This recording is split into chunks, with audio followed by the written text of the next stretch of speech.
Good evening, Tobago, and thank you for joining us for our final pre-budget conversation. We have had several conversations, some face-to-face, some virtually. We have had thousands of you viewing, hundreds of you commenting and sending questions and sending suggestions. Many of you have taken the opportunity to use the platform set up at the Division of Finance, Trade and Economy, that online platform, to make submissions about the budget. And in a sense, I try to democratize the budgeting experience, to have as many of you as possible participate and contribute on an almost nightly basis to these conversations and these queries. We have looked at everything from the role that youth will play, food security, rural development.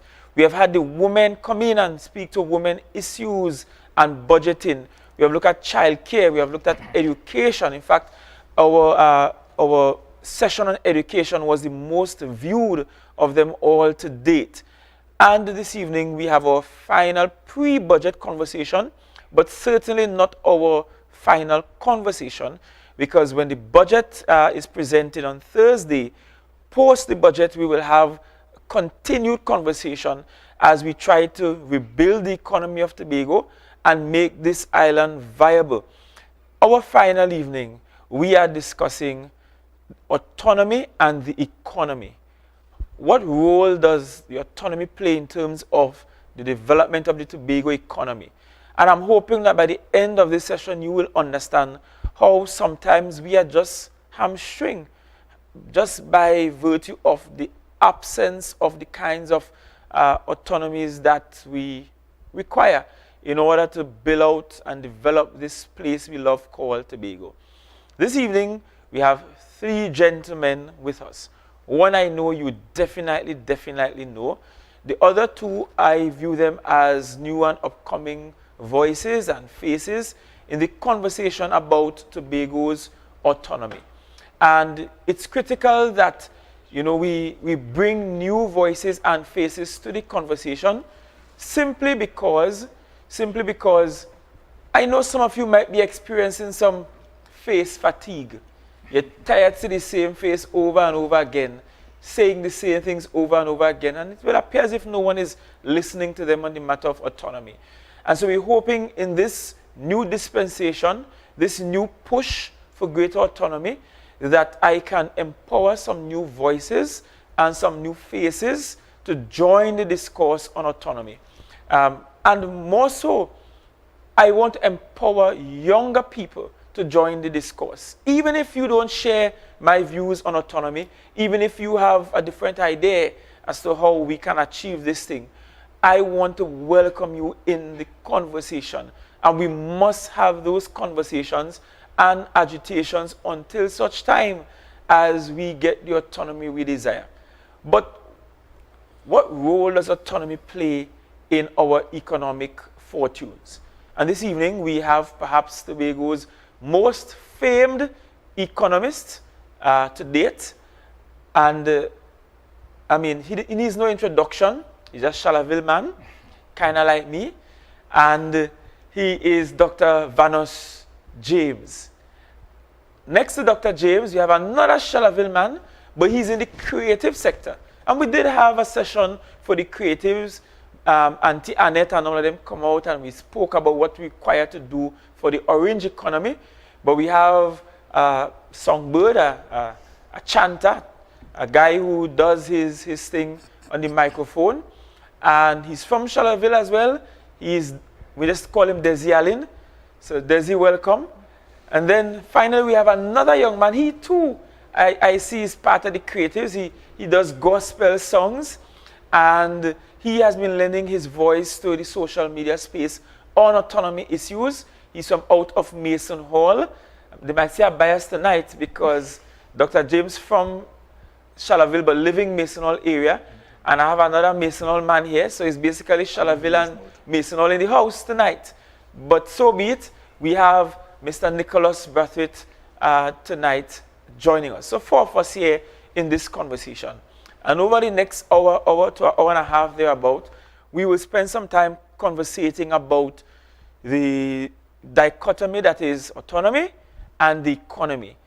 As the Secretary for Finance, Trade and the Economy, I could tell you at the very start, gentlemen, that there are some things I wish we could do that the absence of autonomy just prevents us from doing. And let me just give an example as an opening salvo so that those viewing can understand the crisis that we may be facing. Every year, Tobago receives 4.03% on average from the national budgeting experience. That tends to result in recent times anywhere around $250 million for capital development expenses. If the THA was a business, and the law says that we are a body corporate, which means we ought to be able to operate as a business. But if the THA was a business, getting as a steady flow of income, $250 million on average per year, the THA will be able to go to any financial institution in this space and easily get from them $1 billion, $1.5 billion, and be able to upfront in the first year of your 4-year program or 5-year program or 7-year program, have a significant chunk of money to do your capital development, budgeting, and expenditure.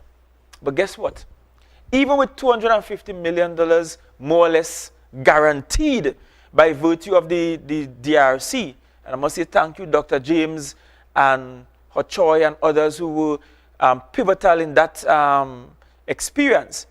Although we are guaranteed to get minimum around $250,000, which on average is about 4.03% of the budget. As the Secretary of Finance, Trade and Economy, I can't walk into FCB next door or walk down the street to RBC or walk across to a public bank, and if you haven't realized it, we are in the chamber tonight for our final session, and just say, give me a loan of $1 billion or $1.5 billion. Ordinarily, if I was a business, making that amount, getting that amount for capital development in a fiscal year, the banks will easily give that loan. But I can't do it as a THA, although the law says I'm a body corporate. I have to go down to Trinidad, sit with Minister Imbert, who is in charge of the sovereign's purse, and I use that in quotation marks, and he, the minister, have to give permission in order for me to borrow. Right there and then, I'm giving you off the bat what is an obvious implication on our economic space from not having the kinds of autonomy that we need. And no, I'm not saying that I want to take our monies and go to the bank and ask for $1 billion and take it out. I'm not saying that. I'm just simply saying that should have been an option available to me, but that could only be an option available to me and the THA if it is we have greater autonomy. So there are many things in our day-to-day lives, in our budgeting experience, that requires greater autonomy in order for the thing to work well. And so I want to start with you, Dr. James. Tell Tobagonians how pivotal this autonomy thing is, if it is we are to get significantly better lived experiences when it comes to how we manage our economy in Tobago. Well, the place that I would start as a Tobagonian and as an economist is that autonomy will provide Tobago an opportunity to take decisions that would allow us to take responsibility through those decisions for the country with equal rights to do that as Trinidad has. If you look at the way policy is made in the country, Trinidad makes policy as though it's making national policy for itself and Tobago. Tobago cannot make policy as if it's making it for the country itself and Trinidad. But if we had autonomy, we'd be able to do that. And what that really allows Tobago to do is to solve development problems that the country has through investment in Tobago in a way that Trinidad assumes it could do, but always fails to do. The direction in which Trinidad wants the country to go, continuing dependence on oil and gas, the nation will not develop on that basis. Tobago has to be in a position to take investment decisions to move away from oil and gas. Every time oil prices rise, the country goes into a disincentive to invest to transform the economy. But that is in Trinidad. In Tobago, the pressure to invest to transform the economy is always there. But we do not have the right to take the investment decisions and put the policies in place to support those investment decisions. Autonomy is really a legal environment in which we will have that right to take equal responsibility for the country and put policies in place in order to execute that responsibility. That's the real meaning of autonomy for Tobago and the country. Well, let me give an example of what you're talking about.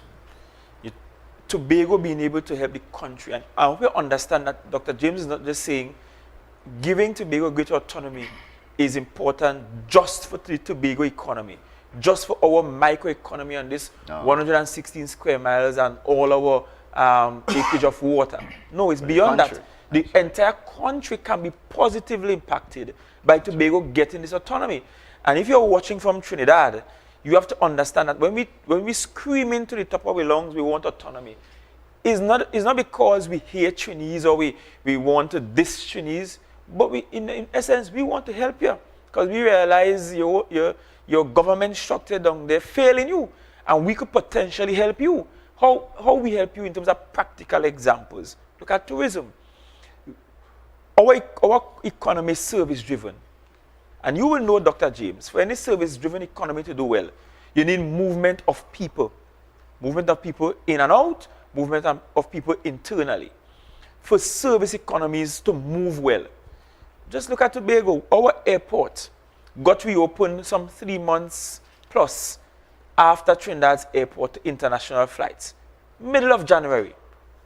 Tobago had no say in that. Tobago could not say, we opening the airport yourself and come in with your flight, right? Then we had to threaten and beg. We say we go come to the house and decide we opening the beaches ourselves, all kind of thing. Eventually, about a week into April, just before Easter, we got all the flights reopened. The beaches were open before that in about February. But we didn't even get all flights. They only give us a dozen flights. When pre-COVID, we were somewhere close to 30 flights, especially on a weekend and a long holiday. Again, somebody else calling the shots. Caribbean Airlines, they sent me, well, to get the Tobago airport open so you have later flights and more flights, it means that we have to pay to keep the Tobago airport open longer. The first price I was quoted is 500 US per hour. Now, I know for a fact it's 600 US per hour to have it open every hour beyond 10 p.m. in Tobago. Meanwhile, Trinidad Airport is treated as a 24-hour airport. But this island of Tobago, really and truly, if we do the tourism thing well, and we bring the numbers in here, all them US dollars you can't get in the bank, that the businesses have to suffer for, and they have a thriving black market for US currency, will be solved. Because we could potentially deposit in the national treasury and the national framework, the national financial systems more so, the kind of quantities in US dollars that Trinidad is not getting from the manufacturing sector or other streams, because all they're studying is oil and gas. As they are now, there seem to be a resurgence, so everybody running helter-skelter trying to see if they could up production, up sales, up intake, and everybody forget the conversation about diversification. But for us in Tobago, that conversation will always be present and in the forefront of our minds, because all we have in our lived experience is the service sector. We have no choice. So we have to talk tourism, we have to talk education for export, we have to talk service-driven industries. We're not getting the opportunity to do that. Yes, we could talk it.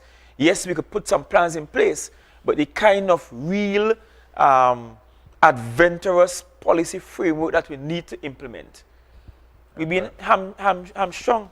Well, maybe I wouldn't say the policy framework would be adventurous.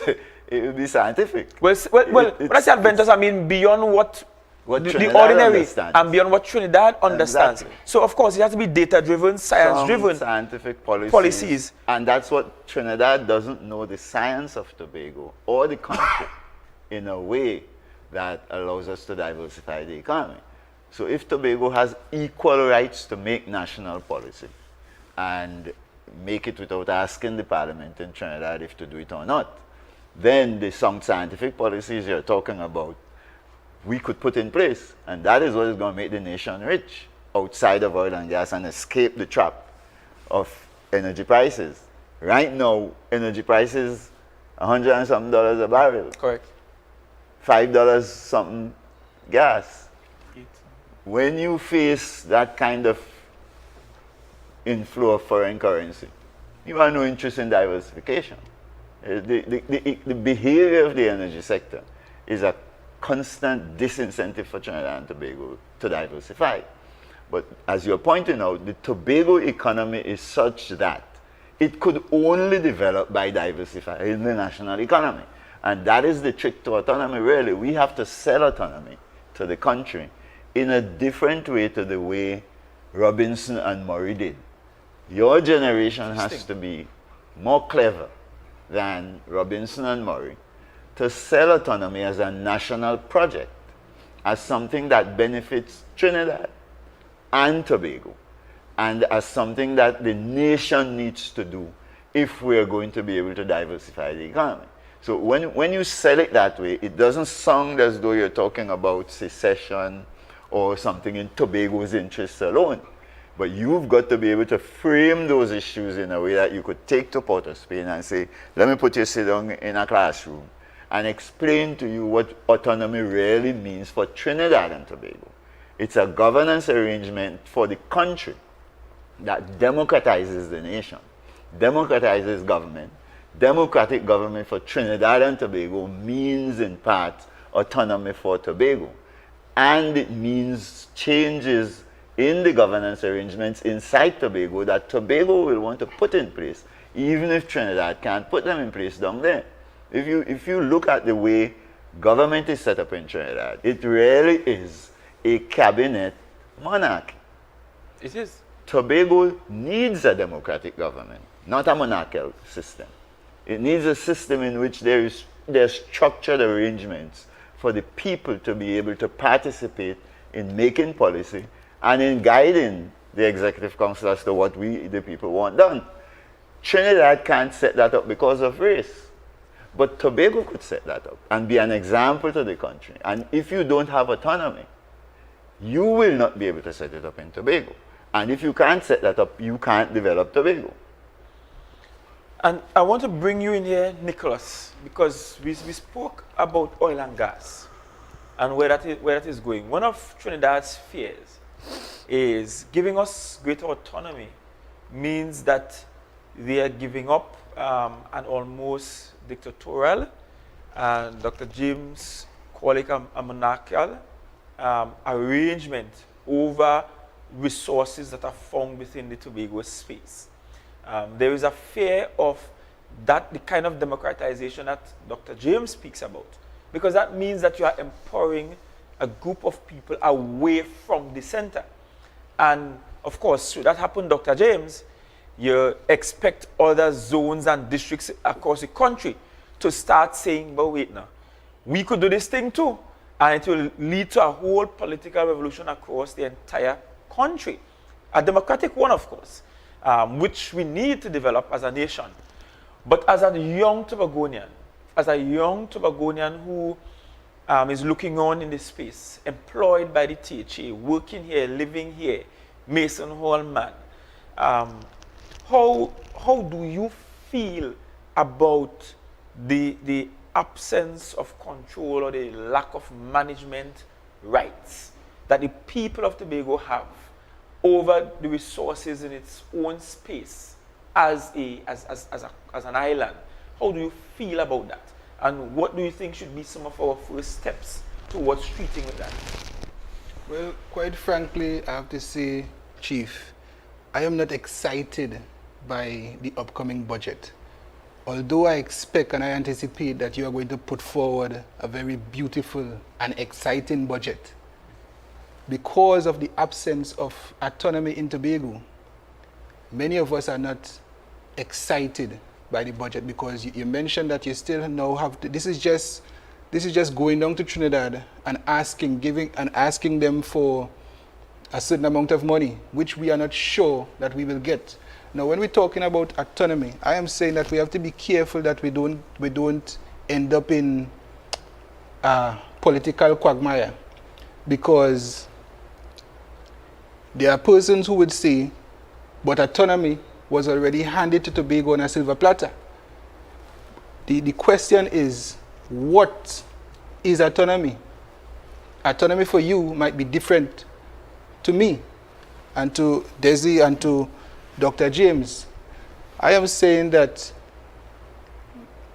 Tobago needs to come to a place where we have data that suggests that, listen, this is what 80% of the Tobago people want.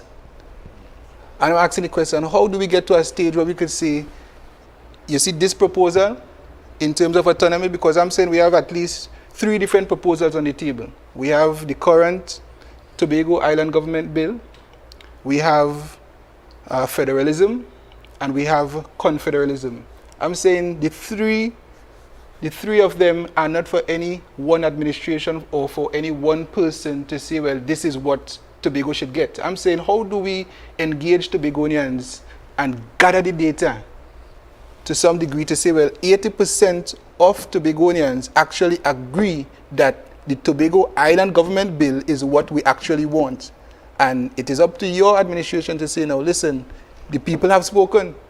So although I wanted confederalism or federalism, the people have spoken. So I'm saying that I would appreciate this administration to reach out to the people in that wise to get once and for all the mandate of the people. You know, I'm real happy you raised the points you have raised. Because in essence, we have been talking about a lot of stuff for a very long time. Prior to me coming to this seat, there were many ideas floating around, many incarnation of bills, many committees established to go around to hear from people, to take notes, many of those arrangements. And in speaking to some young people, they were saying, Chief, we fed up at the same process. You have a committee, they go around, they consult, you hear from people, you create a bill, you go back to Parliament, rejected, you come, you do it, the cycle again. And perhaps that element of attaching strong scientific data to what exactly Tobagonians want, polling Tobagonians on the key principles when it comes to autonomy, and seeing if this is what they want versus this is not what they want, gives us, I think, an even stronger voice to be able to say, is not Farley and them, is not PDP want this, it's not a PNM bill, it's not a UNC bill, but this is what Tobagonians say they want. And so, in essence, forcing the central government, national parliament, to look at what the islanders saying they want, yes, even in Tobago saying they want, versus what they want to give. And I think they will be hard pressed, politically that is, to turn down what the people want and still claim that this is what is good for the people. And so I like that suggestion. There isn't anything in law, and one of the things I'm happy for is that we're still finalizing the writing. In fact, it's going to the printers in the morning. So we have a final meeting tonight. And so I'm happy that there's still an opportunity that I can make certain injections in the budget to be presented on Thursday morning. And one of which I could give you a commitment I'll be inclined to inject in there is that this executive will do some sort of polling, some mechanism of polling. Yes. to get what the people want. I don't think that there is anything illegal about going at it referendum style. The referendum won't have the weight of normal referendum, but it will be one where people actually come out and vote to give us a clear idea. That's a venture worth thinking about. Every man and woman coming out and saying, giving a sheet of paper, and this happens in democracies all over the world. Switzerland, in some states in the US, you see it. You get a long sheet of paper, you tick yes to what you want, no to what you don't like, and we could itemize some of the core principles that are floated around the space, from big art to Watson Duke. We could, and be able to get a sense on people, this is exactly what we want. But you ask a fundamental question: what does autonomy mean to you? And I want you to answer that question, Desi. Well, what does autonomy mean to you? Autonomy might mean different things to different folks. But for me, I'm just about 40-something years old, and I discover growing up, experiencing living in Tobago, I recognize that every time autonomy is presented, it is always presented with an adjective that I don't like, which is greater autonomy. Follow where I'm going. It seems to me that what Tobago should desire is the greatest autonomy they could have, which is really sovereignty. Because the arrangement between Trinidad and Tobago clearly have shown where autonomy is given to us incrementally. The first assembly, we gain some more power. The second assembly, which we are currently running under, we gain some more power. But clearly from Port of Spain's perspective, is to give Tobago a little bit, a little bit, a little bit. And if you was to follow that pattern, Tobago will not realize its full potential. And I'm saying if we approach Port of Spain where we desire sovereignty, maybe in a confederative type setup, then they will consider we don't want to lose Tobago. And then you find that with that now we'll have the capacity to bargain.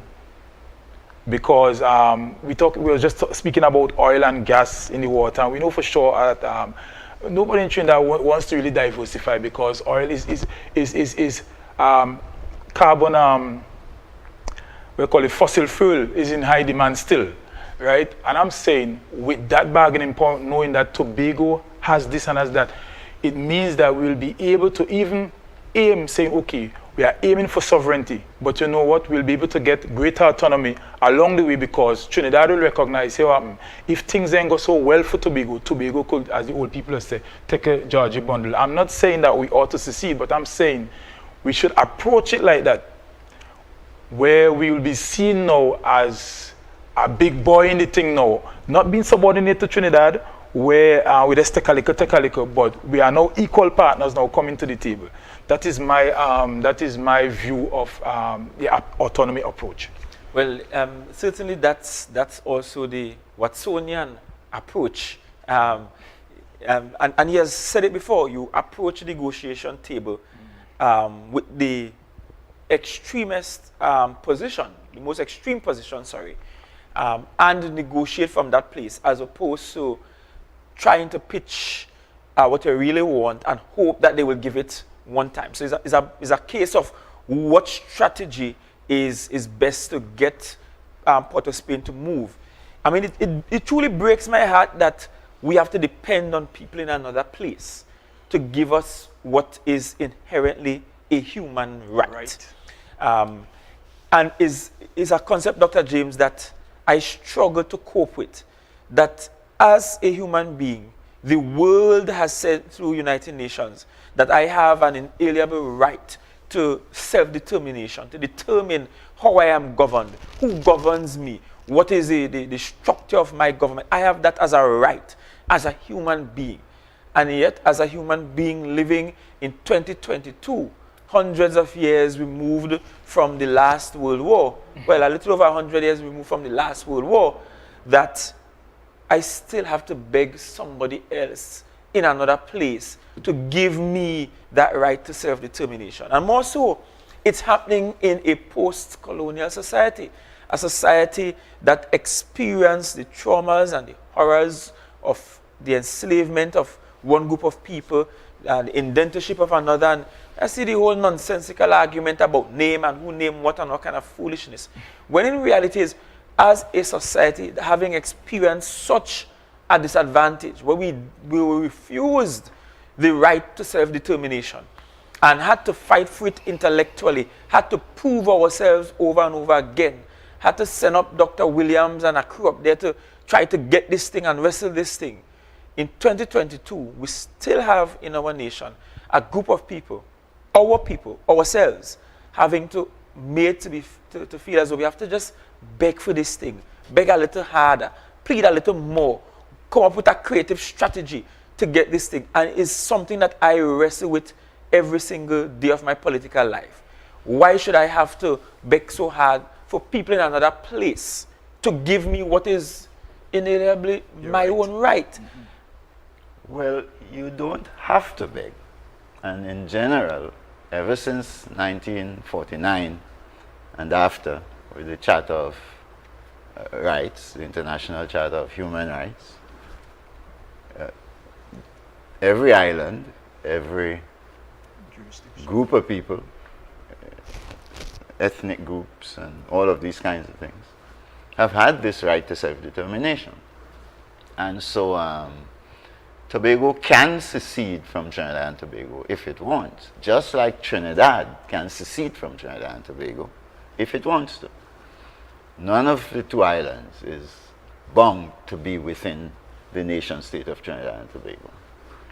What the Tobagonians have to ponder on, and what Trinidad has to ponder on, is what makes sense for itself and for the collective. And I think... And there's two kind of sense you're talking about, eh? By the way, the series of consultations I've had, the title is Make It Make Sense. Yeah. But it's a play on the word sense. Yeah. Whether it's C-E-N-T-S or S-E-N-S-E. Yeah. Well, both sense must be made. I specifically mean S-E-N-S-E. I mean we have to ponder on whether it makes political sense, economic sense, and sociological sense for Tobago to secede or for Trinidad to secede. And when I study the world, I think as a general answer, it's no to both Tobago and to Trinidad. Then the question becomes, what arrangement should we work out to live as one nation? And that is what raises the questions you started with. What kind of democratic framework would best serve the interests of the country? And I think the evidence we have about the incentive that oil and gas prices give to Trinidadians to keep the economy that we have in the vulnerable state it is in, the evidence we have tells us that autonomy to allow Tobago to prosecute the agenda of diversification on behalf of the nation is what makes the most sense to me. Now, if I were going down the road of asking the people of Tobago what they want, I would not do a Jamaican type referendum. I would go with pretty simple questions to the people of Tobago. First question I would ask the people, what is this Tobago we're talking about? Is it the Tobago in the THA Act with a little 6-mile ring around it? Or is it the Tobago with the median line as our boundary, south, and everything north of that all the way up to Barbados is Tobago? And I think if we go with the question in that form, you almost don't have to go. Almost every Tobagonian will say, that bigger Tobago is the one we want, that give you all access to those oil and gas reserves. What is interesting, what you're describing is the kind of referendum I'm thinking. I'm not thinking of a simple yes or no, stay or leave referendum. No, a bill in the parliament. I'm thinking about us pulling out core principles, because every debate we have had, public and private, about this autonomy question some core principles have surfaced. And we need to know once and for all how Tobagonians feel about those core principles. Principle of boundary. What will be the physical parameters of this, of this jurisdiction we call the Tobago Island government? Where will it be? The 6 miles, as you say, or beyond that? How do you define Tobago? And should it be defined in the Constitution? What should be the structure of the government? Should the structure of the government include the People's House as was last proposed? Or should we leave it out entirely and create something else? How many members should we start with? How do we find the people and where they should come from to do this representation politics? How do we manage certain aspects of the democracy, such as the use of committees and the public access to their government? Some of those core principles that pop up in every single debate. You know them. You were there when we were there with Mrs. Robinson-Regis and others in that Joint Select Committee. You heard it without me talking to you, without me having a prior conversation with Mr. Hochoy Charles, without me having a prior conversation with Moore Miggins and any of the others in the space, including the PNM.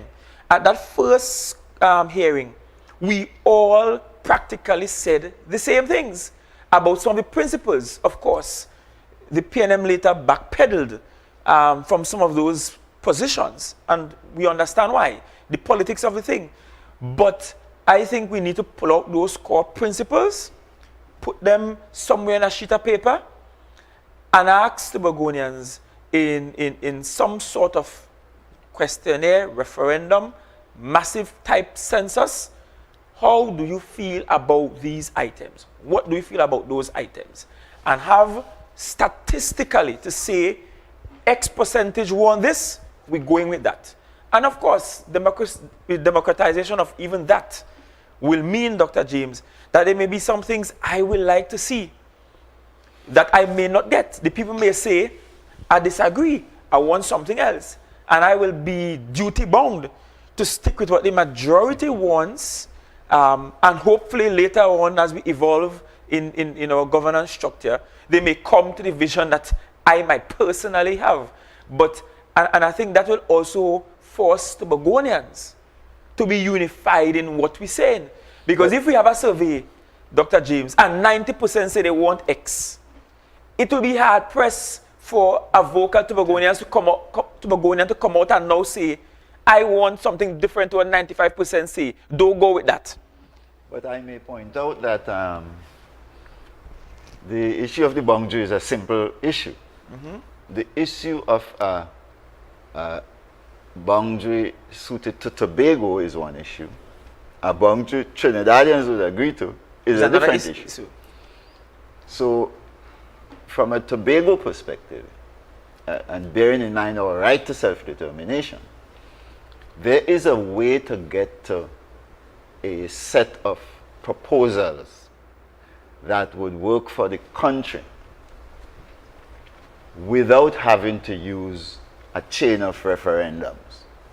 I think the system that we see working in democracies elsewhere is the one in which you would have a bill crafted, say, expert bill, expertly done. A bill is a pretty complicated thing. You bring a team of lawyers, you bring a team of economists and so on, political scientists, haggle it out and come up with a draft bill.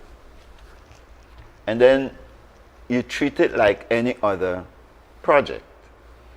In a democratic environment, you would take that project to every segment of the society, broken up in whatever ways you want. You could take it to young people, you could take it to the villages, you could take it to the professionals, and you hear from them with your expert team participating in the process and gathering the data, what they want, and they assemble that information. And having assembled that information, you take it to your plenary. That's a standard way democratic processes yield you the opinion of the people. But haven't we tried that before and it didn't It's result? never really been properly done. For example, the Tobago Island government bill sent down to Trinidad came on the heels of probably the most extensive piece of community consultative work done on the island. In my view, In terms of spread and how many people it spoke to and so on. And the parliament still rejected it. And I have a second concern to it, which is whenever we do these programs and we go to communities and villages and youth groups and so on, we tend to also always have a significant number of the population that for some reason just doesn't show up. They tend to be who I frame in my mind as those who are disconnected by purpose, on purpose. And wouldn't it be easier to just do census-wise how people feel about particular principles in one massive census, so we could have definitively X percentage of the population resident on the island believe this or want this. And in that way, we have an even surer scientific number than just hearing views and trying to collate and bring it together. but let me point out that having observed all the processes from Murray to now, I don't think we've ever really done the consultative processes properly, ever, including when we got the island government bills through Orville. The critical thing that marks all of them, from Robinson to that last round of bills, is that they were all driven by the executive. If you were there watching the processes the way I did, they were all led by the chief secretary, by the chief secretary's lawyers, the THA lawyers, and so on. In a democratic process, that's not what you do. In a democratic process, if we had a THA set up the way it should be for a democratic process, it's the representatives of the people who would be the people carrying the question to the population, up and down in Tobago. Not the executive component of the legislature, but the non-executive component. If that was the majority, as it should be in a democratic environment, it is those people who would take these questions as the representatives of the people outside the executive to the population. Now, we don't have that luxury because we have not set up the government that way now or then. Now, what I have observed is that there are alternatives to that around the world. And the alternative is to use non-executive independent expertise and have them go to the people with the endorsement of the set of representatives we've elected and say, this is what the executive is proposing. The team of experts, the public servants, this is what they are proposing. What do you think here, Charlottesville? What do you think in Speyside? What do you think in Mason Hall? And you canvass all of Tobago, not with the executive there browbeating people and telling people, well, this is what I want, but giving the people with a public education program backing it the opportunity to make up their own minds. In a democratic process, it's a coalition of the willing. It's who come. You open the opportunity to everybody to come. You do the public education to encourage people to understand why they should come, but you don't hold up the democratic process waiting on the reluctant ones to come. You do everything in your power to encourage everybody to come. You do some of it online, you do all of those kinds of things. But the key idea is that it is not the executive in the way I have seen it done all from Robinson to now. It is not the executive that carries the question to the public. It's the elected representatives, if you outside the executive, if you have the government set up properly, and if not, it's a group of expert people who are endorsed by the executive and the elected reps to go and ask the people what they think. And I think when you do that, you have a better chance to get to what people want without the executive members coming there and browbeating. And you remember the reason you have to worry about that is you, the executive, give out the jobs. You give out the opportunities. People come into sessions in which you are speaking up on a point of view. People will say, well, let me not say anything to anger Farley because he mightn't give me no work. so that's why all over the world where democracies are set up, you never see, like in the US or in Britain, you never see the executive hold these consultations in the way you're doing from the democratic standpoint. They hold them to find out what the people want. But when you're talking on the democratic side, it's the non-executive people who would do it. So that's the sense in which I think you have to be careful. I know Nicholas wants to come back in. I want to ask this question as we're on the subject. What if we work out the consultative process properly, as Dr. James is saying, right? Now, I think the problem is Porter's pain regarding us. That is really the problem, because let's say, okay, we went through a process the other day, well, prior to the other day, with the Orville London and that process. Now, Port of Spain didn't really know for sure what went on in Tobago. We on the ground know what we went through. So let's say we find a better process to go through, a more democratic process, all right? The problem that we really have in really is not just the process here. And of course, we like to have that work out so that every citizen in Tobago should be pleased, or at least the majority, right? Democracy.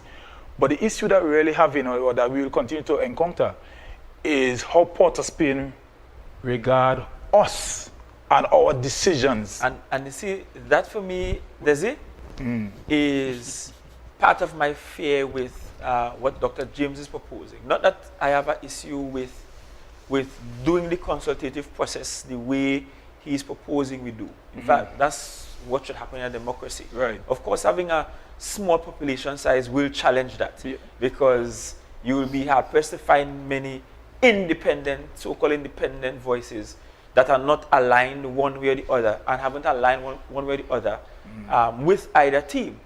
But no, it's just that not in the executive. That's the only non-aligned. Yeah, I know what you mean. right, Yeah. But from where I sit, I saw Orville London, PNM, went through a process.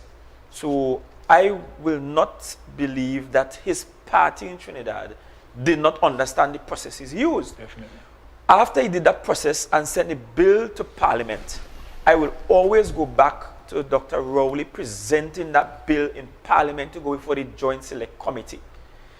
Dr. Rowley, in that presentation, I've said it before, hit the nail squarely on the head in terms of what Tobago wanted. He spoke about a federal type system. He spoke about defining the island of Tobago and the boundaries and all of those things. Fast track to when he got to the JC, members of his own party, who he put in charge to run the JC, turned around and said to me, well, we weren't looking at any federal type system when we were doing this work. We weren't regarding anything about defining any Tobago at all when we did this work. Notwithstanding the fact that their own leader and the head of the cabinet, in presenting the thing to the Parliament, mooted almost word for word what Tobago at the time was saying it wants. And my only fear is we could do the best consultative process in Tobago, go to the Parliament, and somebody will say, I can disregard that. But I think it's a little harder. I mean, we could do a hybrid, we could do a mixture of both. But I think it is harder for the National Parliament to disregard numbers, as in statistical data, the way Nicholas was suggesting. Yes, and more than that, one of the things that I'm advocating for is an evaluation to be done of Tobago's resources, and I would dare to say perceived resources as well. Because we talk about negotiation earlier, and I wouldn't want to enter into a negotiation with anybody not knowing the value of what I have. Because I could have my phone here, and my phone could be worth $6,000. And because I don't know the value of my phone, I think my phone is just to make a phone call and hang up and so on. This is just a phone. You could give me a 300 and take it. You understand? So in the whole dynamic of going out and talking to people and trying to get from them what they think about any particular issue, the most important thing, and Dr. James alluded to it earlier, is an education drive. And it mustn't only come from the government, it must also come from the opposition as well. They must be provided with an opportunity to give an alternative. So if you have an idea or a philosophy and you are putting it forward to the general public, I think it's only right that the opposition should be side by side offering an alternative as well, and then it's up to the people to make a determination as to which one we're going with. And it doesn't matter if I'm in power and the people like the opposition idea a little bit more. It's the responsible thing to do to say, listen, we're living in a democracy, so we're going to go down the road of accepting whichever the people prefer. Whichever the people prefer. I agree with that, and I assure you that any consultative process I would do on autonomy, any movements on autonomy, any national advocacy on autonomy, representing the THA formally, I assure you I will ask the minority to accompany me. Because I think in this space far too often we allow differences of opinions to take away from the greater fight.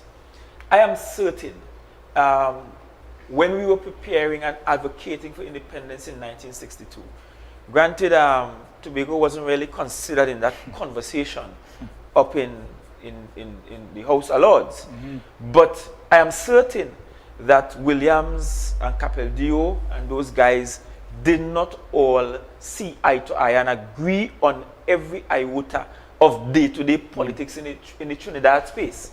And I say Trinidad space deliberately, because again, they weren't really paying attention to us.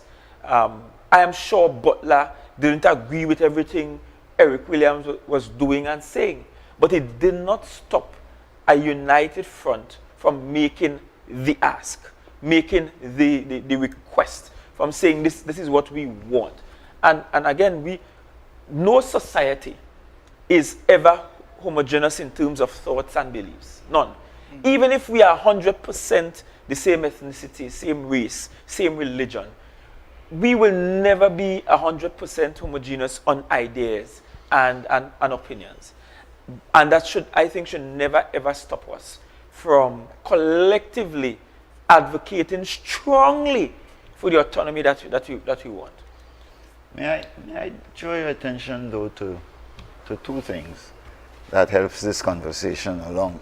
One is that you could know what the population thinks without an election poll, a poll-like mechanism. You don't need to do an opinion poll. If you run the hearings processes properly, especially with modern day technologies, you can know what the preponderance of the evidence signals that every participating group wants done. So you could know it for every village, you could know it for the batch of teachers who participate, you could know it for everybody without doing an opinion poll. So we wouldn't lack the data from a proper process to take to Port of Spain. Secondly, I want to make the observation with respect to Port of Spain's reaction, is that part of Tobago's responsibility is to educate Trinidadians about what is in the country's interest. We have for too long, since 1889, gone about national business with a kind of second-class citizen mentality in Tobago. What we need as Tobagonians to begin to do is to speak to the interests of the country with the same sense of leadership and authority that Trinidad takes for granted. And maybe your generation of leaders could begin to try that. So when you put forward a budget, it's a budget for Trinidad and Tobago developed in Scarborough, rather than a budget for Tobago ignoring Trinidad. My point is, you don't need to have this situation where you go to Trinidad and then everything is about they don't like what you're saying. If you don't do the public education and you don't move people to understand the case you are making about the country's interest as expressed in what Tobago wants done, then you have a problem. But if you do it properly, you have a real shot at moving both the country and Tobago forward. So I wouldn't say this generation should go about this business as if we are second-class citizens here. Well, I could tell you we have begun some of the measures for that sort of public education campaign in Trinidad. We are almost there with opening THA's first outpost in Port of Spain. In fact, I could tell you exactly where, Pembroke Street. And I will give more details on that in the budget on Thursday. The reason for that outpost is not because we want to send the Deputy Chief Secretary Trinidad to sit down in a nice office in Port of Spain. It's because, one, we have a significant diaspora community residing in Trinidad that we have to empower to also speak on our behalf. And to empower them, we have to educate them to speak on our behalf. Many of whom are captains of industries in Trinidad and have significant power and influence in the society there, and must use that to help the society that they left, and they leave it because of the same lack of autonomy issue that has resulted in the scarcity of opportunities and all the other scarcities when it comes to living here that has made them decide that Tobago is not the place for them to live. They have to live and make life in Trinidad. No fault of theirs and nothing wrong with that. But now we have to engage them as our first point of reference in Port of Spain to say, look, you have to help us educate the rest of the Trinidad population that this is what this thing really means for the entire nation. And so the Deputy Chief Secretary, we have built into our executive, for the first time, a standalone division in that of the Deputy Chief Secretary, which many people in space didn't even know legally was possible. They didn't realize that it was always the case that the Deputy Chief Secretary was a standalone division. We're just doing it that way because we believe there has to be concerted effort, purposeful intervention in the Port of Spain space, in the Trinidad space, when it comes to this matter of autonomy. And yes, some of that requires some disruption in the politics in Trinidad. I have not seen revolutions happen anywhere without disruption and some disruptiveness. That doesn't mean violence. It doesn't mean that we go in and bomb down the place. It's not that kind of disruption we're talking about. But no political revolution has happened anywhere. No kind of society has changed anywhere without a disturbance of life as we know it. And so that move to Port of Spain is to disturb life in Trinidad as we know it, to the extent that we educate our population down there about that which Tobago requires, that is really in the best interest of the entire society. Yes, Desi? Yeah, I was thinking, when I consider the state of Trinidad and Tobago, I think Trinidad and Tobago have had a false start from after becoming a republic. And what they should have done at that juncture was to, in some form, some legislative framework should have been in place to have Trinidad and Tobago be equal partners. There's a famous quote from APT James that said, he said that we ought to be partners with Trinidad, not part of Trinidad. And I think for years till this day, Tobago and Tobagonians have grown accustomed to being, as Dr. James mentioned, the psyche of the Tobagonian is to be in a subordinate position where we are a so-called second-class citizen. And I think as we are talking about education and educating Trinidad, I think that the education needs to start from here, because even here, some people, when they bring up the autonomy issue, or as I just put it, the sovereignty issue, people is like, we're talking about, Trinidad and Tobago is one. The reality is, Trinidad and Tobago is really two countries that form one state. That is the reality. Hence the reason when you make up the CAS form, you'll see country and then you'll see nationality. Trinidad and Tobago is really two countries that form one state.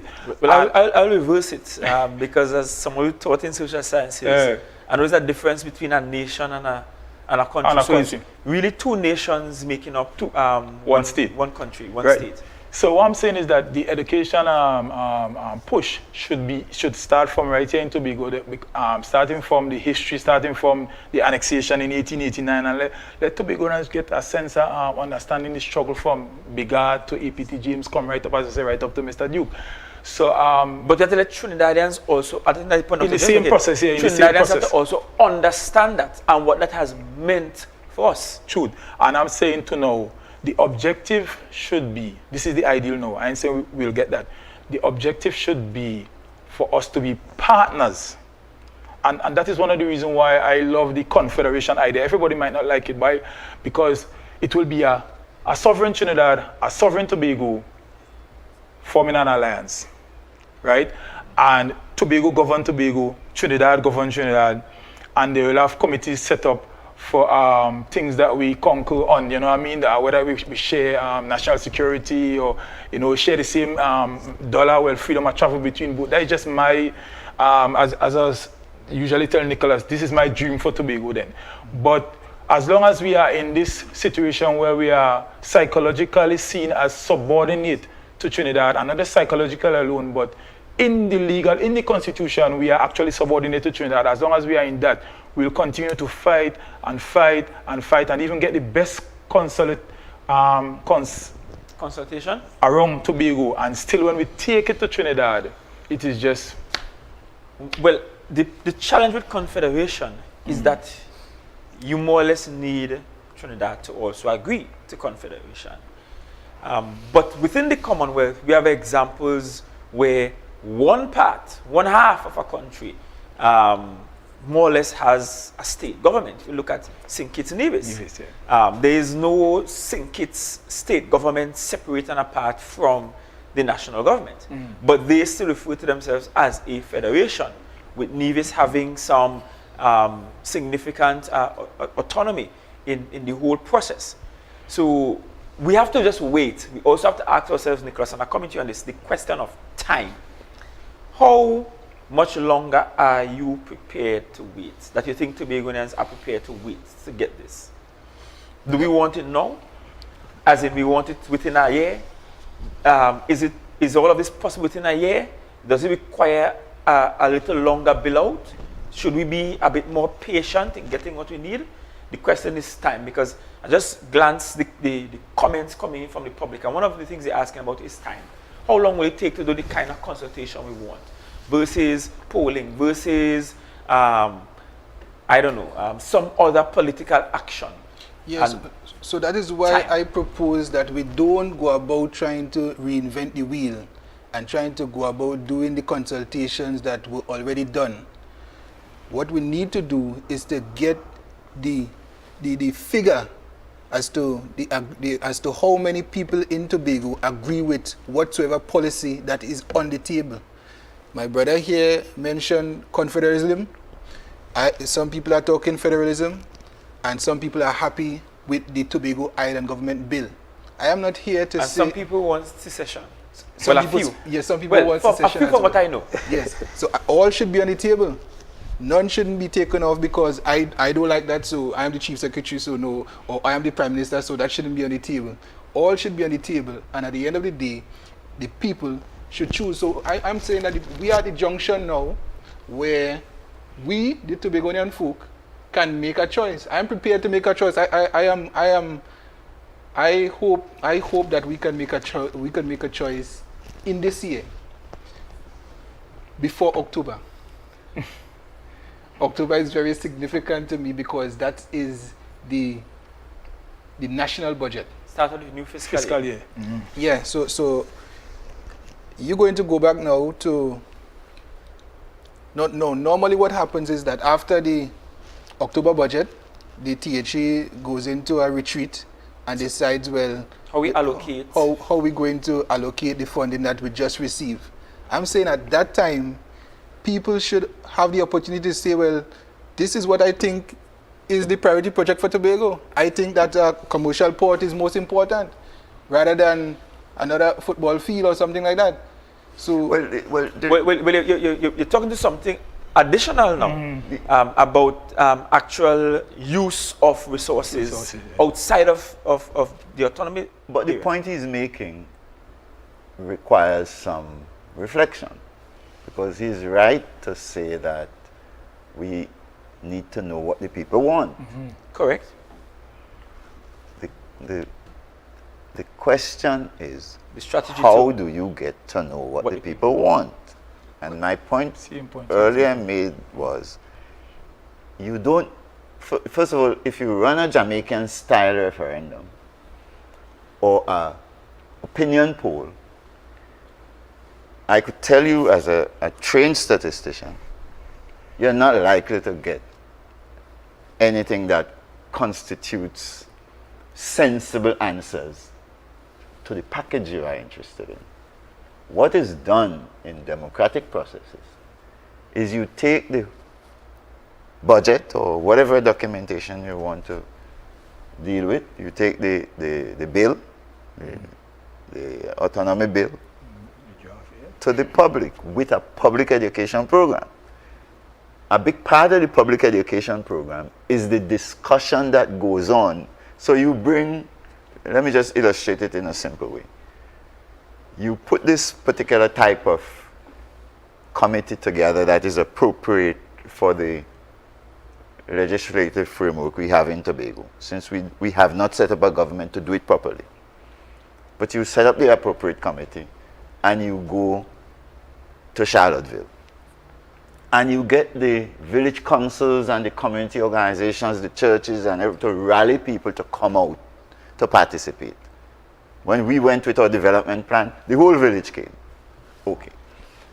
When they come, you remember in the modern day, you are able to record the whole session. You're able to give everybody a chance to talk. You could go 1 day, 2 days, 3 days, how many number of hearings you're having. And you give the community a chance to weigh in on the whole thing. So if it's the bill, it's okay. If it's the budget, the same thing. You ask, what do you think about clause 1, clause 2, clause 3, clause 4, and so on. And you have discussion, you have explanation. At the end of the day, you make up your mind. This is practiced all over the world in something we call participatory budgeting. So you can know what the community wants. And you can know that for every community. So at the end of it, you will have the numbers? You will have numbers, you could have proportions, you could have any opinion. But that's not going to be time sensitive though, if we have to do it properly in terms of the detail. It would be time sensitive. Because he's suggesting we get our funding from Trinidad and then we engage this exercise. This is on the budget. On the budget and get it for October. Exactly. And I'm saying, to go around the entire island and do that on the budget in time for the end of October will not necessarily be practical. But that's the budget. That's the budget. I would budget for Tobago differently. I was making a point with the budget, since he raised the budget in that way. That will take a longer time. Tobago needs to budget differently. And at the same time, the process for keeping the government going and governing happening has to continue. It doesn't stop. Yeah. So we can deal with the budget itself as a process to get the public's opinion on the budget. It doesn't have to be set in the time frame that fits the Port of Spain fiscal year. No. But when you're talking about the opinions with respect to autonomy, we can get that opinion properly, scientifically, soundly, knowing what Tobago people want, with numbers, with statistical evidence of any kind that you need. And you could get it in the modern day far more thoroughly and better than any opinion poll could give you. So if the main point is the advantage of the democratic processes with the modern technologies we have, is that you really can say this is what Tobago people want. It's entirely possible. We will have to exploit somewhere. We'll have to exploit some more, Nicholas. Yeah, well, we were talking earlier, and he's saying modern technology and so on. And you know, I'm thinking about, and I don't want to give things away, but I know that, you know, persons would have come to you concerning an app. Correct, yeah. right? To fast track this kind of consultation process so that you could wake up in the morning and actually, vote based on certain things, certain policies, certain things that you want to be top on the agenda and so on. That is something that I think that should be first and foremost on the agenda. And you have to back it with public education because people will want explanations. There will be technicalities they don't understand. And that's what I'm saying. You have to put in place for the government to put forward their initiative and so on and their agendas and educate the people, and also leave a slot there for the opposition and whoever. And the NGOs and so on. Exactly right. It can be done properly if you put your mind to it and if you want democracy to reign. But Chief, I was thinking, within this first 4 years, and I'm thinking. I like what I said within the first 4 years, but continue.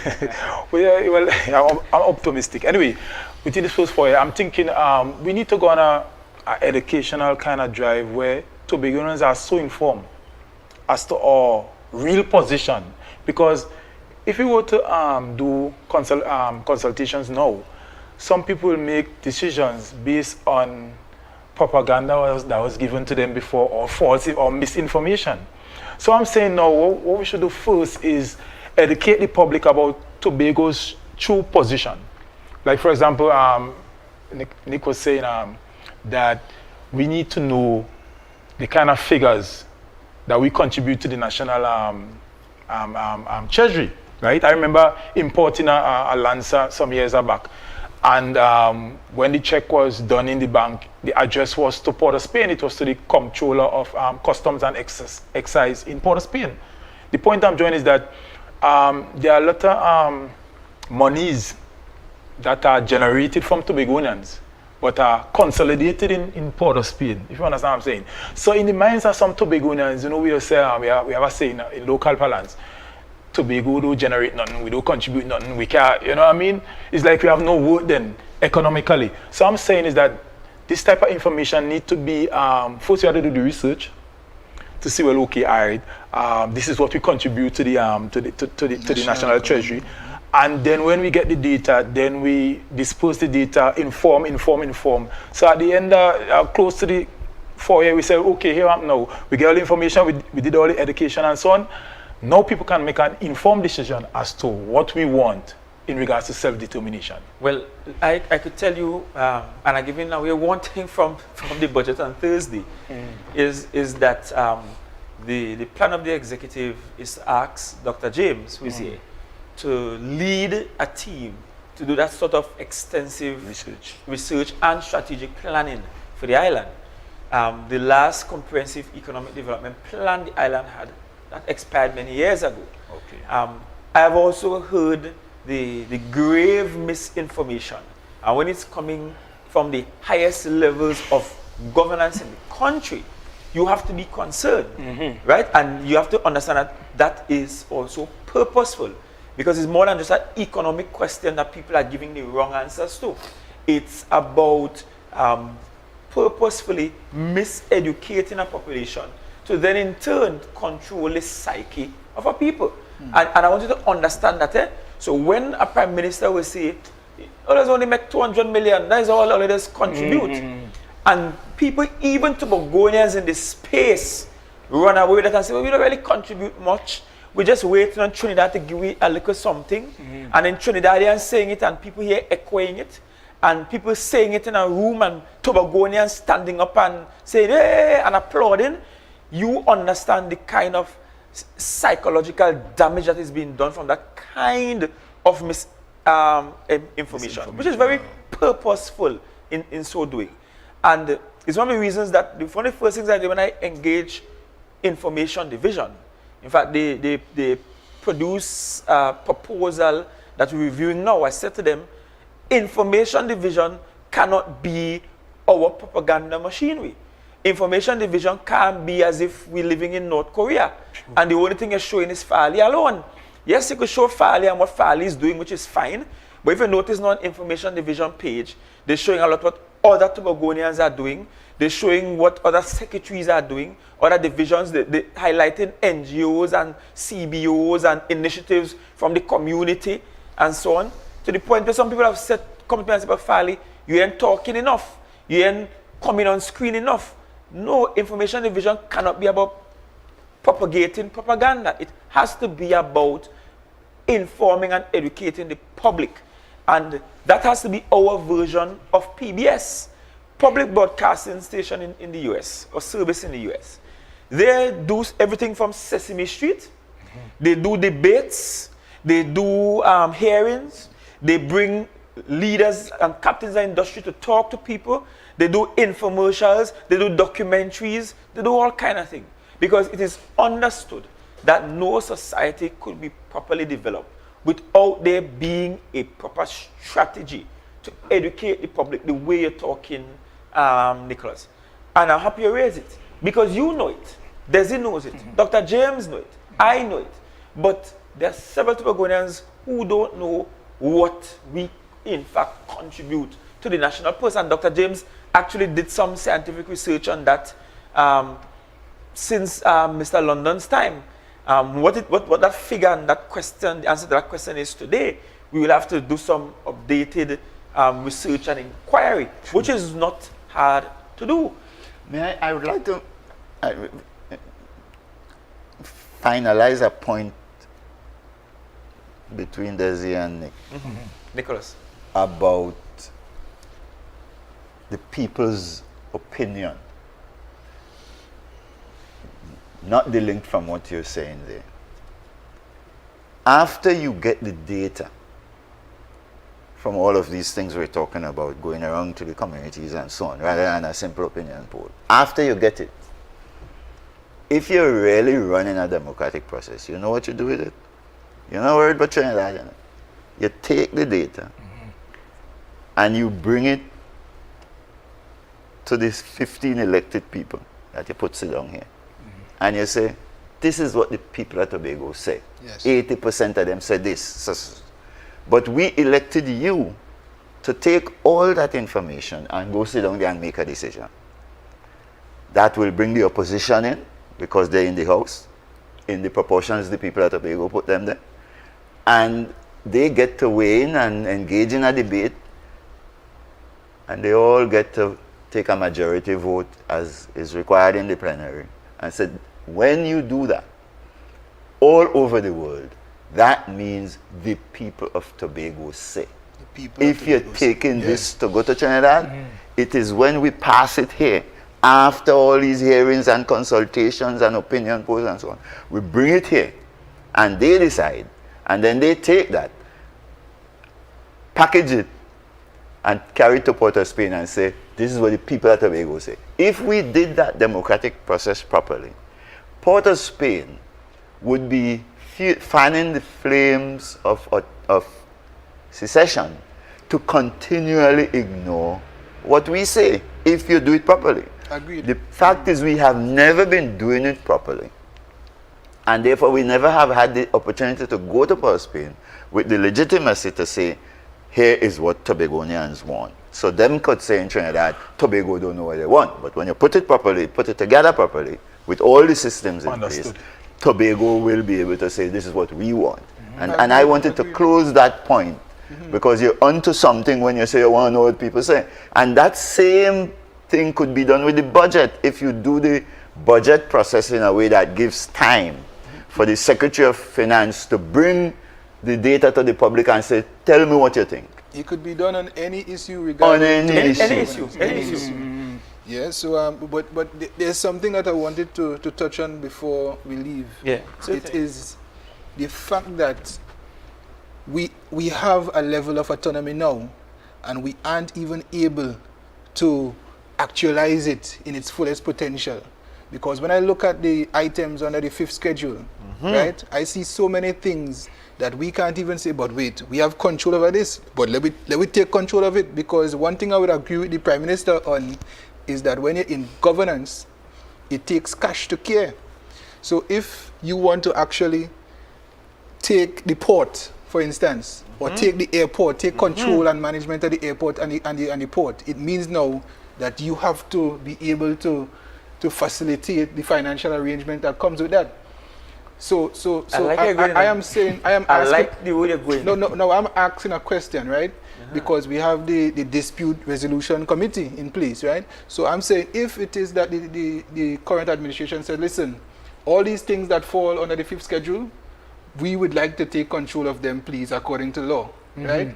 But given that 4.03% of the budget cannot facilitate this, we would like to have this as opposed to, you know, to 4.03. But I think it was 4.5% was the last allocation, right? It has never reached 5%.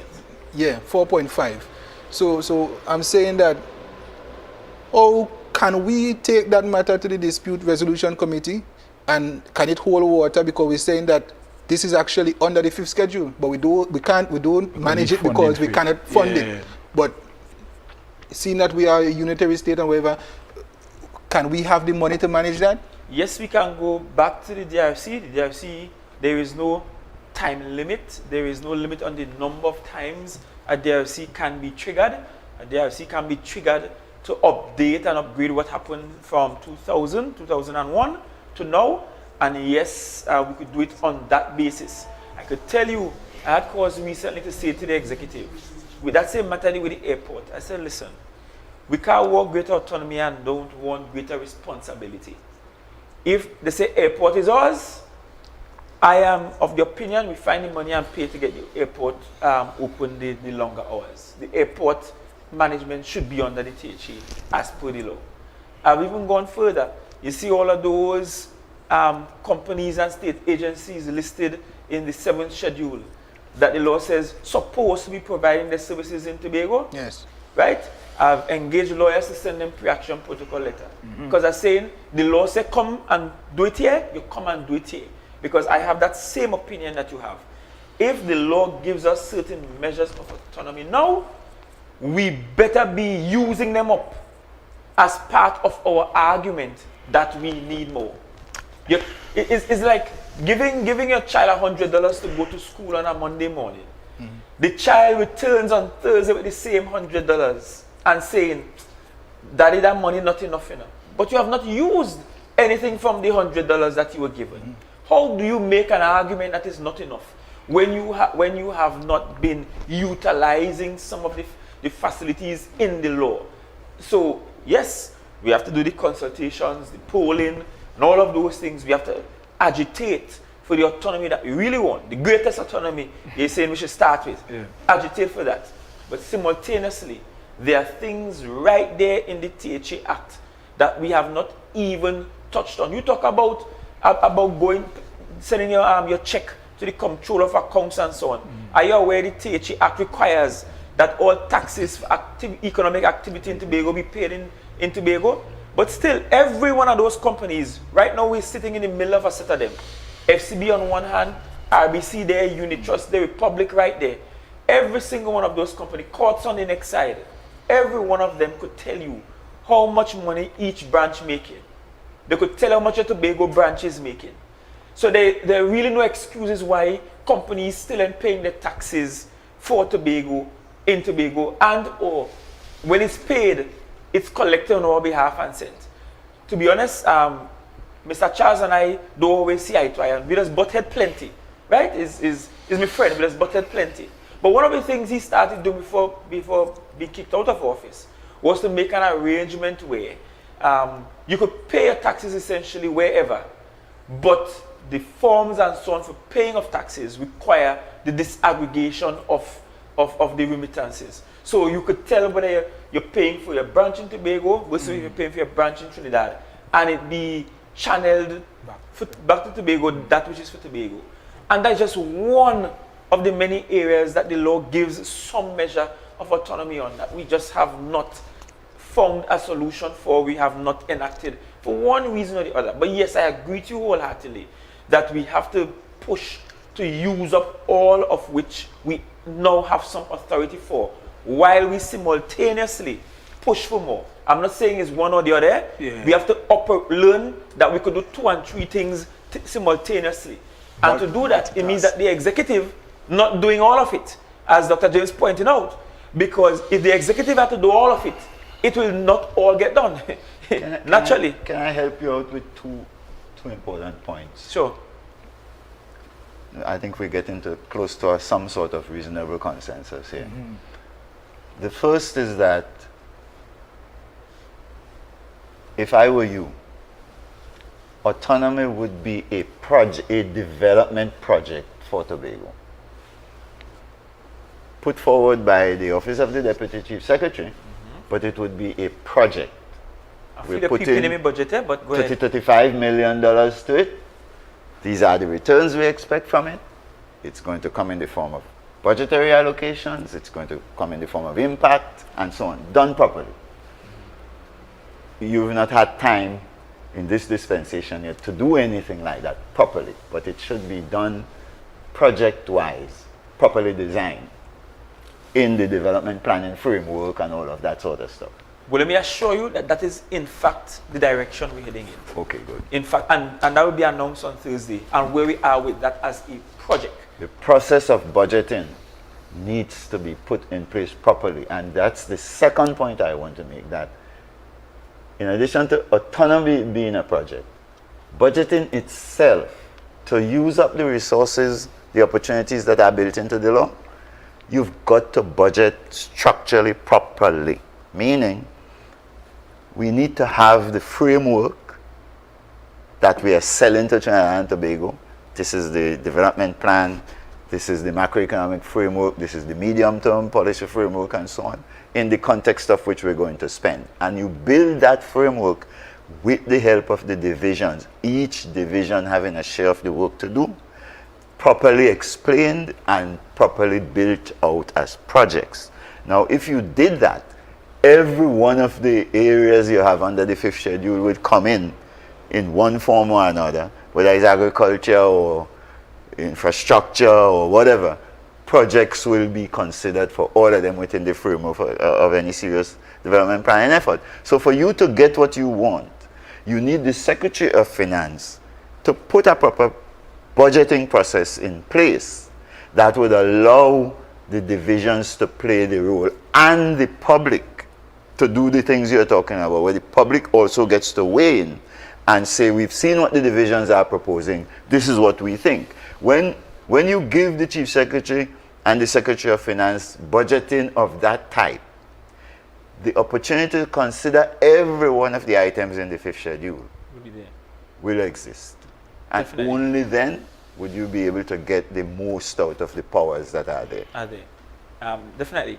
Gentlemen, we have 4 minutes remaining.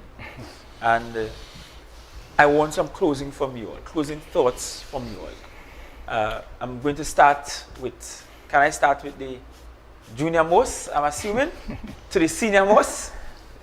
So, yes.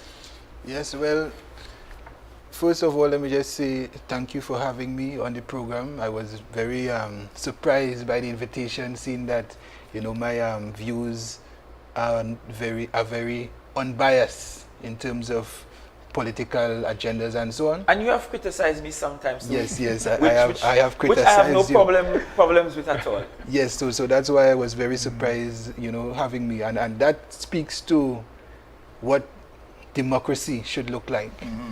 You know, so everybody should have an equal say, and you shouldn't be victimized and scrutinized because of that, but you should be heard. And I believe that if we get everybody to have their voices heard, and we get to understand the dynamics behind it in terms of the numbers, then we could really see a democratic Tobago, and we could use it as a catalyst to show that,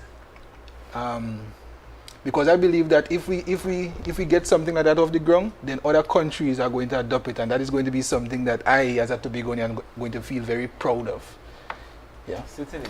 Desi. Well, first I want to say thanks for having me here too.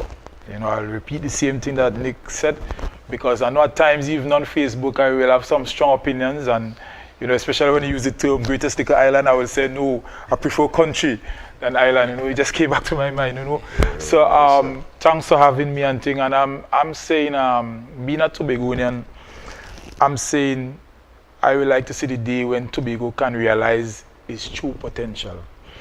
And too much of our sportsmen and our creatives and so on have to be filtered through Trinidad in order to succeed.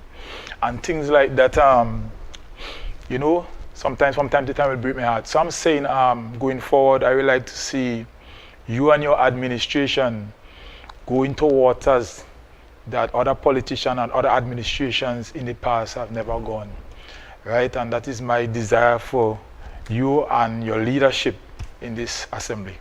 Thank you. Dr. James. Well, let's congratulate you for putting on the session. Not for inviting me, but for putting on a serious conversation about autonomy. My summary comment is, A, put it together in the form of a serious project that is budgeted for properly, and B, I think I agree with my two colleagues here that you've given some signals to the people of Tobago tonight that you're really interested in a democratic process from the commentary. So I want to commend you on giving that signal, and I want to promise you that I'll help you to keep yourself to the commitment. Certainly. You know, I gave one main thing away tonight that will come up in the budget, which is that subsequent to the reading of the budget on Thursday and the debates and the finalization by the Finance Committee and so on, that I am putting together a team led by Dr. James. In fact, he hasn't 100% signed on the dotted line yet. There are no contracts there. There are no agreements of how much we'll have to pay him and the team, none of that. But I'm insistent that we have that team going to, one, help with the budgeting experience for the next, the start of the next budget. Because we should, I mean, we just run into government, you have to clean all the mess, you have to try to organize. Time and space didn't allow to get that done for this first budget. But I'm clear in my mind that we should not go into a second budget without having some of those things you spoke about in place. But secondly, the reason why I titled this Autonomy and Economy is because I don't see divorce from the economic issues, the whole autonomy question, in fact, is perhaps the corest of all the issues for us when it comes to the conversation about autonomy. And we have to, as you said, go into some waters that we haven't trod before in this dispensation. Yeah. And whether I am here or someone else is seated on this chair, Tobago has to go into uncharted waters. For real. Because we have tried some of these things repetitively, and it has not redounded to the kinds of results that we desire. Rob Bigart talk about it. He come away with a school, Bishop's High School, and a few other gains, being able to do some doctor's exams and so on in Tobago. APT James, they call him Fargo for a reason, because they say APT James was destructive in a debate. True. Nobody could stand against him in a debate and remain standing. And he was a union leader, a union man, just like Watson is. But we still didn't get all the returns we wanted. Robinson came with a lot more suave and professorial flair. And we got somewhere, we got some movement, and you realize we got the first modern teaching out of it. And then we kept going down the road, we got some increase and improvements in 1996. But we are not where we want to be, or where we need to be, or where Trinidad and Tobago needs us to be, most importantly. It means then that we have to try some new strategies. We have to get creative with the thing. We have to engage like never before, educate like never before, push like never before. And the final thing I'll say before we close is this. For a young Tobagonian, my experience has always been, every time you are confident in yourself as a Tobagonian and your Tobagonianness, it drums up sentiments of fear from our friends and family in Trinidad. Unnecessarily so.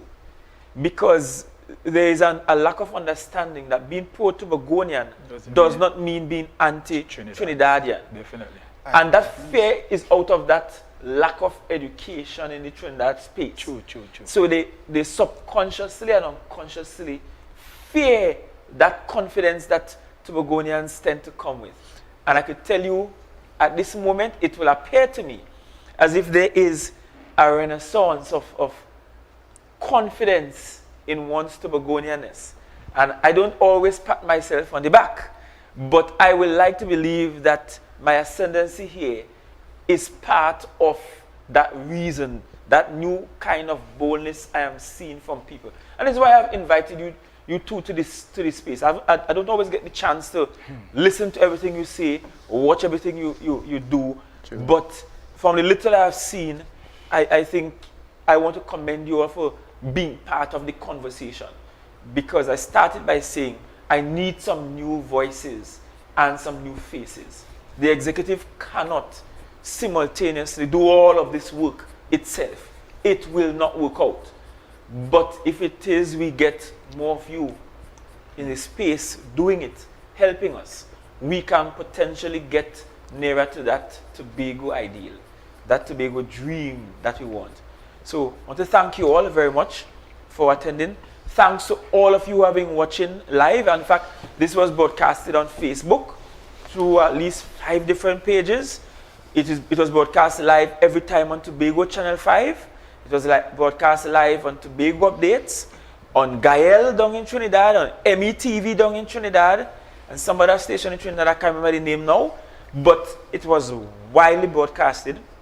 And I could tell you from the social media hits we have had, every single time when I do the calculation between all the pages, we are almost always above 20,000 viewers and hits in terms of interaction, which means that quite a number of Tobagonians have been able to participate.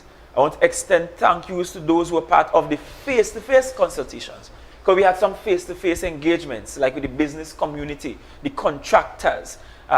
We met with insurance agents and so on. So thank you all for participating. The bankers and some of you from the financial establishment, thank you as well. You were part of the consultative process. And we look forward to what post-Thursday will bring. This Thursday is one thing. I could deliver the best budget ever. I could orate the best budget ever. What will be key will be how we move thereafter. In fact, as we say, the proof is always in the eating. Not just in how the pudding look, but in the eating. So thank you all very much. Thank you, Tobago. See you again on Thursday morning. Thank you to the staff at Division of Financial and Economy. If you're watching, I'm coming now. So you don't have to call on the phone. I'm coming now. We're going to finish the work tonight and be ready for Thursday morning. Thank you and God bless you all.